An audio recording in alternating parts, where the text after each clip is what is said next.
વડોદરા શહેરમાં એક પછી એક ભૂવા પડવાના બનાવો સામે આવતા હોય છે। તાજેતરમાં જ વડસર રોડ ખાતે બુલેટ ટ્રેન પ્રોજેક્ટની કામગીરી ચાલી રહી છે। ત્યાં ગત રાત્રે વધુ એક ભૂવો પડ્યો છે। મળતી માહિતી મુજબ બુલેટ ટ્રેનના પિલર બાજુના વિસ્તારમાં માટી ધસી પડતા અંદાજે 100 ફૂટથી વધુ મોટો ભૂવો પડ્યો હતો।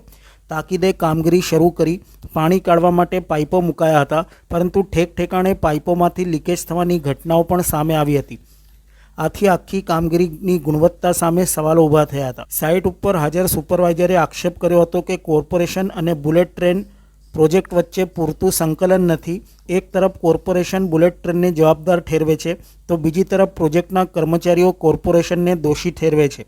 પરિણામે કામગીરીની નબળાઈથી સામાન્ય જનતાને નુકસાન ભોગવવું પડી રહ્યું છે। શહેરમાં વારંવાર પડતા ભૂવા માત્ર લોકોને જ તકલીફ નહીં, પણ સમગ્ર ઇન્ફ્રાસ્ટ્રક્ચર ઉપર પણ સવાલો ઊભા કરી રહ્યા છે। શું તંત્ર કોઈ મોટી દુર્ઘટનાની રાહ જોઈ રહ્યું છે? જે તે સમયે થતી રોડ રસ્તા ગટર સહિતની કામગીરીમાં ગુણવત્તા જળવાતી નથી અને પરિણામે આ સ્થિતિનું નિર્માણ થતું હોય છે। બધા નાગરિકો ટેક્સ ભરે છે, તેમ છતાં તેમને સુવિધાઓના નામે મળે છે તકલીફો। તો વહેલી તકે આ ભૂવાનું સમારકામ થાય તેવું પણ લોકો હવે ઈચ્છી રહ્યા છે। એ સડનલી એવું છે કે 6 વાગે આપણને ખબર પડી, 6 વાગ્યાથી 7 વાગ્યાની વચ્ચે જ્યારે પાણી આવે છે ત્યારે કે લીકેજ થયું છે। એ રીતના આખું માટી સાથે કોલેપ્સ થયું છે। શેનું લીકેજ છે તમને ખબર છે? હવે એ તો આઈડિયા નથી, પણ પીવાના પાણીનું જે લાઈન છે એ જ છે। મુખ્ય નળિકા જે પીવાના પાણીનું, હવે એના માટે આઈડિયા નથી। આજે પાણી મૂકીને મોટરથી પાણી બહાર કાઢવામાં આવ્યું છે। એ તો ખરું જ। એ અમારી પ્રોસિજર જે છે એ અમે કરી રહ્યા છે।